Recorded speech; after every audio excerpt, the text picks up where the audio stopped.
Bonjour, je vais vous proposer un cours sur la cardiologie et l'électrocardiogramme de l'enfant en situation d'urgence destiné aux médecins exerçant dans des structures d'urgence et au SAMU.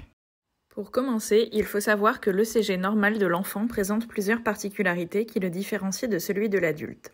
Tout d'abord, un enfant bouge, l'ECG sera donc souvent artefacté et il faut prendre le temps nécessaire pour avoir un ECG correctement interprétable.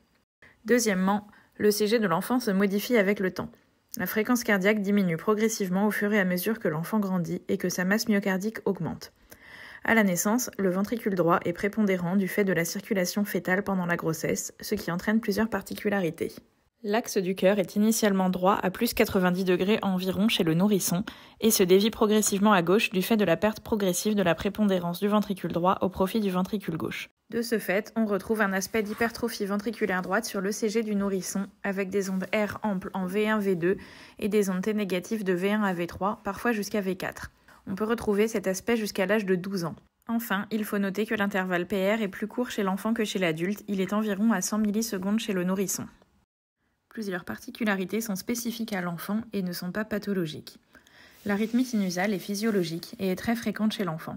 Il s'agit d'un allongement de l'intervalle RR pendant l'expiration sans modification de l'onde P associée. On retrouve également fréquemment un aspect de repolarisation précoce du sujet jeune. Il s'agit d'une surélévation du point J qui peut aller jusqu'à 4 mm avec un sus-décalage du segment ST concave vers le haut. On peut retrouver cet aspect de repolarisation précoce chez l'adolescent et chez le jeune sportif. Les extrasystoles ventriculaires sont communes, elles pourraient toucher 20 à 30% des enfants. Elles sont isolées et de morphologie uniforme et elles sont bénignes, même si elles peuvent parfois être ressenties par l'enfant. Une autre particularité commune chez l'enfant est le wandering pacemaker ou pacemaker baladeur. Il se caractérise par une alternance d'ondes P sinusales avec des ondes P ectopiques, c'est-à-dire des ondes P de différentes morphologies sur la même dérivation. L'intervalle PR peut également varier si le foyer ectopique est inférieur. L'aspect des complexes QRS en revanche ne varie pas. La principale cause est l'augmentation du tonus vagal. Le wandering pacemaker n'est pas pathologique et ne requiert pas de traitement. Enfin, on peut retrouver chez environ 10% des enfants un aspect de bloc de branche droit incomplet avec un aspect RR' en V1.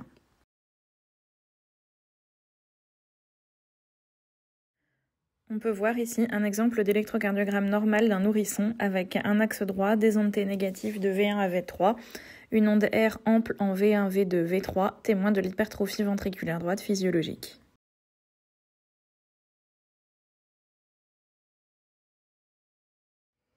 Ici, nous avons un exemple d'arythmie sinusale. On peut voir sur le D de long un allongement progressif de l'espace RR.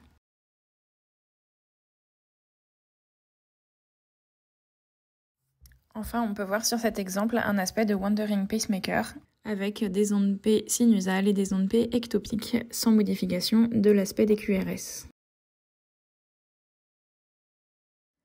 La présence de certains éléments doit systématiquement alerter le médecin urgentiste. Une tachycardie supérieure à 200 battements par minute n'est quasiment jamais sinusale, même en cas de fièvre associée, et doit toujours conduire à la réalisation d'un électrocardiogramme. Un axe anormalement gauche chez le nourrisson doit faire rechercher une cardiomyopathie congénitale ou des signes d'hypertrophie ventriculaire gauche. On a vu précédemment que l'onde T peut être négative jusqu'en V4 jusqu'à l'âge de 12 ans, mais jamais en V5, V6. Une onde T négative en V5, V6 peut témoigner d'une souffrance myocardique ou peut être retrouvée en cas de cardiomyopathie obstructive hypertrophique. Un QT corrigé supérieur à 490 millisecondes est toujours pathologique, même chez un enfant asymptomatique, et doit conduire à la réalisation d'examens complémentaires et à la demande d'un avis cardiopédiatrique. Un PR court inférieur à 100 millisecondes se retrouve notamment dans le syndrome de Wolff-Parkinson-White qu'il faudra donc rechercher. Pour finir, il faut bien comprendre que chez un nourrisson inerte, une fréquence cardiaque inférieure à 60 battements par minute correspond à un arrêt cardio-circulatoire car il n'y a pas de circulation efficace et il faut donc commencer une réanimation cardio-pulmonaire. Les malaises et syncopes sont des motifs fréquents de consultation aux urgences. Il n'est pas toujours facile de faire la différence entre une vraie syncope et un malaise syncopal chez l'enfant car les prodromes sont parfois absents ou non exprimés par l'enfant, même en cas de malaise vagal. La clé du diagnostic devant une syncope chez l'enfant, comme chez l'adulte, reposera sur la triade anamnèse et histoire familiale, examen clinique et ECG. Bien que la plupart du temps bénigne et d'origine vasovagale, il faudra rechercher et éliminer d'autres étiologies potentiellement graves que nous allons détailler par la suite. Plusieurs signes doivent systématiquement être recherchés devant tout malaise ou syncope chez un enfant, et leur présence doit entraîner la réalisation d'examens complémentaires.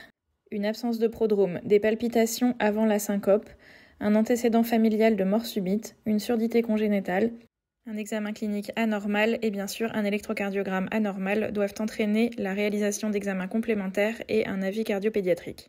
Nous allons maintenant détailler les principales causes de syncope chez l'enfant et l'adolescent qu'il faut connaître. Pour commencer, le syndrome de Brugada. Il s'agit d'une maladie génétique à transmission autosomique dominante qui entraîne des anomalies au niveau des canaux sodiques des cellules cardiaques. Il se caractérise par un risque de syncope et de mort subite chez l'adolescent et l'adulte jeune.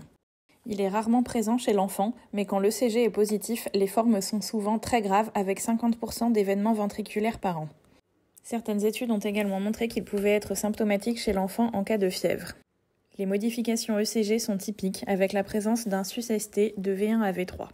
Il en existe 3 types différents, le type 1 en dôme sur l'ECG A, le type 2 en selle sur l'ECG B et le type 3 en selle dans les dérivations précordiales droites. Il convient donc de réaliser un ECG avec les dérivations précordiales droites devant toute syncope chez un enfant. Le syndrome du QT long peut être congénital ou acquis.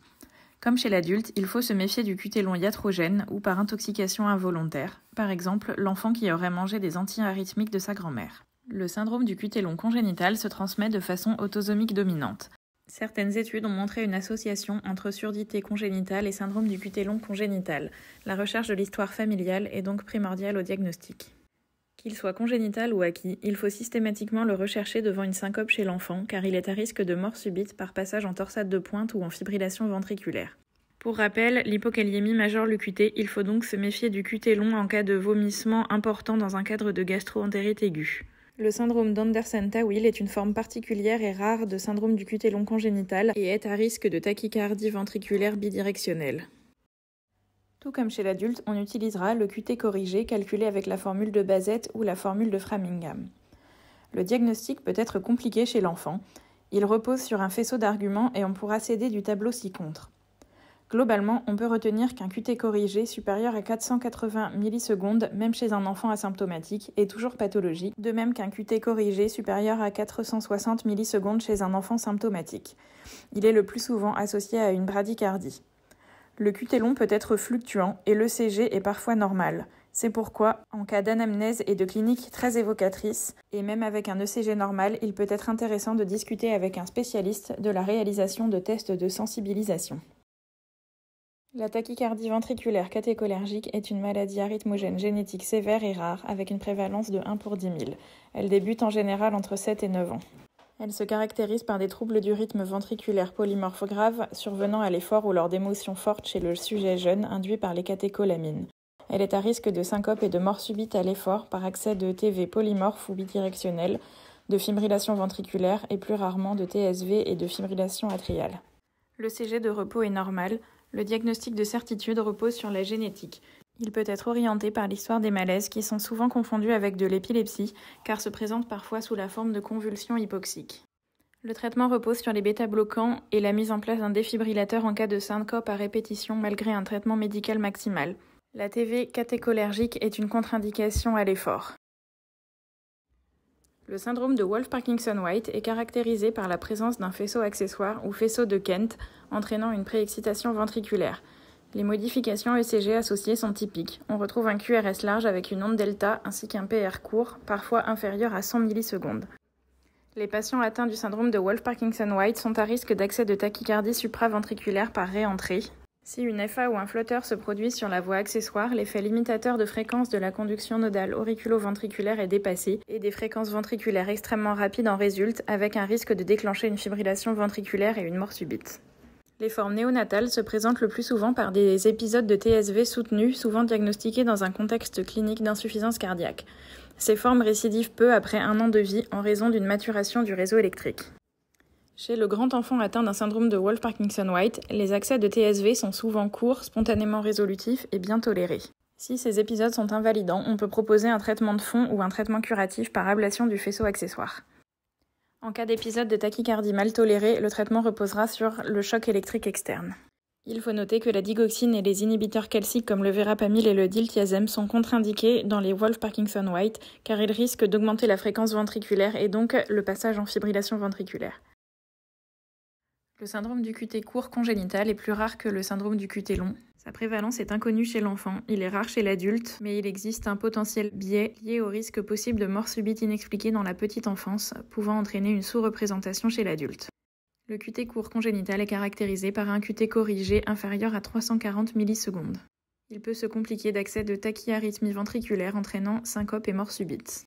En cas de découverte fortuite ou dans un contexte de bilan de syncope, il existe une indication à une évaluation cardiopédiatrique en urgence. Tout comme le QT long, il peut être acquis et iatrogène, par exemple par imprégnation digitalique, hypercalcémie, hyperkaliémie, acidose ou hyperthermie. Concernant le BAV paroxystique, c'est globalement comme chez l'adulte. Le BAV de type 1 est le plus souvent asymptomatique et non pathologique. Le BAV2 type 1 nécessite un bilan cardio en cas de présence de symptômes et le BAV2 type 2 nécessite un bilan cardio systématique. Le BAV3 ou BAV complet est toujours pathologique et donne l'indication d'une pose de pacemaker. Il faut s'en méfier notamment chez un nouveau-né de mère porteuse de lupus. Concernant la cardiomyopathie arythmogène du ventricule droit, il s'agit d'une pathologie héréditaire autosomique dominante. Elle se caractérise par le remplacement progressif du tissu myocardique par du tissu adipeux et fibreux, prédominant au ventricule droit, et qui peut s'étendre jusqu'au ventricule gauche. Cette pathologie prédispose à des accès de tachycardie ventriculaire, notamment à l'effort, et pouvant donc entraîner des syncopes à l'effort. En cas de cardiomyopathie arythmogène du ventricule droit, les anomalies ECG sont fréquentes, mais elles ne sont pas systématiques et pas spécifiques. On peut retrouver des ondes T négatives en V1, V2, V3 et au-delà après l'âge de 14 ans. Une onde epsilon, comme vous le voyez sur la première image, en V1, voire de V1 à V3. Il s'agit du seul signe pathognomonique qui est rare au stade précoce. On peut également retrouver un aspect de bloc de branche gauche et un axe hypergauche. La cardiomyopathie obstructive hypertrophique est une maladie génétique caractérisée par une hypertrophie septale entraînant un obstacle à l'éjection du ventricule gauche. Souvent asymptomatique chez le petit enfant, elle est à risque de mort subite à partir de l'adolescence. L'examen clinique retrouve un souffle systolique augmenté par les manœuvres de Valsalva. Le CG peut être normal, il peut montrer des signes d'hypertrophie ventriculaire gauche, des ondes Q profondes et étroites en inférolatérale, des ondes T négatives diffuses et profondes. La présence d'une onde Q en V6 est un signe d'hypertrophie septale. Pour terminer, voici quelques autres causes rares de syncope et de malaise chez l'enfant. Dans les causes cardiaques, on peut retrouver la sténose aortique qui sera surtout secondaire à une bicuspidie aortique chez l'enfant et la consommation de toxiques surtout chez l'adolescent avec notamment l'inhalation de peinture, de vernis et de colle qui peuvent entraîner des accès de tachycardie ventriculaire. Dans les causes extracardiaques, on retrouvera l'embolie pulmonaire qui est rare chez l'enfant, l'HTAP et l'épilepsie. Les principales causes bénignes de malaise chez l'enfant sont les malaises vagaux, le syndrome de tachycardie orthostatique et les spasmes du sanglot. Nous allons maintenant parler de la douleur thoracique chez l'enfant. Elle représente un motif fréquent de consultation aux urgences et elle est le plus souvent bénigne. Il faudra distinguer les douleurs thoraciques post-traumatiques et les douleurs thoraciques non traumatiques. Nous ne détaillerons pas ici les douleurs thoraciques post-traumatiques. Dans ce contexte, les urgences à éliminer sont bien évidemment le pneumothorax et le pneumomédiastin. Parmi les douleurs thoraciques non traumatiques, les causes respiratoires sont bien plus fréquentes que les causes cardiaques. L'anamnèse et l'examen clinique doivent s'attacher à rechercher des arguments pouvant évoquer une cause cardiaque. Les antécédents cardiologiques, la présence d'une douleur thoracique à l'effort, une douleur thoracique constrictive ou en coup de poignard ou avec irradiation, la présence de signes associés tels que la fièvre, des palpitations, la syncope, une dyspnée, une toux, une cyanose, la prise de cardiotoxiques, un examen clinique anormal et une désaturation peuvent orienter vers une cause cardiaque et la présence d'un de ces signes doit faire réaliser au moins une radiographie thoracique, un ECG, ou discuter la réalisation d'une troponinémie. Il faut retenir que toute douleur thoracique à l'effort qui n'est pas une douleur d'allure pariétale nécessite un bilan cardio et l'arrêt de sport jusqu'à cette consultation cardio. On peut par exemple s'aider de cet arbre diagnostique devant une douleur thoracique de l'enfant. Parmi les principales causes cardiaques de douleurs thoraciques, la péricardite et la myocardite sont les plus fréquentes. Elles sont quasiment systématiquement associées à un contexte infectieux. Les troubles du rythme peuvent également donner des tableaux de douleurs thoraciques, notamment les TSV, plus rarement la TV, qui se présentent plutôt sous forme de syncope. Enfin, les causes ischémiques sont très rares chez l'enfant et ne donnent pas toujours de tableaux douloureux. Elles peuvent être acquises, notamment dans le cas du syndrome de Kawasaki avec des sténoses coronaires, l'atteinte cardiaque de la Covid-19 dans le cadre du PIMS, ainsi que les cardiotoxiques, notamment la prise de cocaïne. Les causes d'ischémie congénitale sont encore plus rares, il s'agit des malpositions des coronaires et des sténoses de l'ostium coronaire. Certaines cardiopathies congénitales sont également à risque d'ischémie, notamment la transposition des gros vaisseaux, car sa prise en charge chirurgicale a impliqué une réimplantation des coronaires. Enfin, le prolapsus mitral est cité de façon historique dans les causes de douleurs thoraciques chez l'enfant. Il est cependant très rare. Face à toute douleur thoracique de l'enfant, la clé, c'est le CG. Nous allons détailler ici les deux principales causes de douleurs thoraciques chez l'enfant, la myocardite et les accès de tachycardie supraventriculaire. La myocardite se présente comme un tableau de détresse respiratoire fébrile avec des signes de choc qui s'aggravent notamment après expansion volémique. Il est donc primordial de rechercher une hépatomégalie avant, pendant et après une expansion volémique chez l'enfant. En cas de myocardite, l'électrocardiogramme montrera des troubles de repolarisation diffus sans miroir, comme on peut voir sur cette ECG avec un sus-décalage franc de V1 à V4. La prise en charge de la myocardite chez l'enfant repose principalement sur les traitements symptomatiques. En cas de signe de choc cardiogénique, le traitement reposera sur l'oxygénothérapie et la position demi-assise, l'administration d'un diurétique en bolus et l'administration de dobutamine à la seringue électrique. La myocardite chez l'enfant est principalement d'origine virale, très rarement bactérienne et parfois d'origine inflammatoire dans le cadre du purpura rhumatoïde. Des cas de myocardite post-vaccinale ont également été décrits après le vaccin contre la Covid-19. La myocardite peut se compliquer d'un tableau de choc cardiogénique gravissime, pouvant nécessiter la mise en place d'ECMO en urgence. Les accès de tachycardie supraventriculaire sont les troubles du rythme cardiaque les plus fréquents chez l'enfant. Selon différentes études, son incidence serait entre 1 pour 250 et 1 pour 1000 enfants. 50 à 60% des enfants atteints de tachycardie supraventriculaire présenteraient un premier épisode au cours de leur première année de vie. Sa présentation clinique peut aller de la simple tachycardie isolée bien tolérée jusqu'au choc cardiogénique. En cas de tachycardie supraventriculaire bien tolérée, on peut essayer dans un premier temps les manœuvres vagales et en cas d'échec, discuter l'administration de striadine ou de verapamil. En cas d'enfant présentant un choc cardiogénique sur un accès de tachycardie supraventriculaire, l'urgence sera la réduction de la TSV par choc électrique externe sous sédation procédurale, associée au traitement symptomatique du choc cardiogénique, dobutamine et diurétique. Chez un enfant présentant des épisodes de tachycardie supraventriculaire invalidants, il est envisageable d'introduire un traitement au long cours après avis d'un spécialiste, le plus souvent des bêta-bloquants ou de la flécaïne. Le seul traitement curatif sera l'ablation du faisceau accessoire par radiofréquence. Il n'est envisagé qu'en cas d'échec du traitement médical et chez le grand enfant après 12 ans. En effet, avant cet âge, le faisceau accessoire peut disparaître spontanément. Vous pouvez trouver ici un rappel de quelques médicaments et posologies utiles à avoir dans la poche. Et pour terminer, un petit rappel sur les messages à retenir. Toute syncope et douleur thoracique qui n'est pas d'allure pariétale chez un enfant doivent conduire à la réalisation d'un ECG avec les dérivations droites. Je vous remercie de votre attention et j'espère que cette vidéo vous aura été utile. Vous recevrez dans quelques mois un lien vers le nouveau questionnaire à remplir dans le cadre de mon mémoire. Merci beaucoup pour votre participation.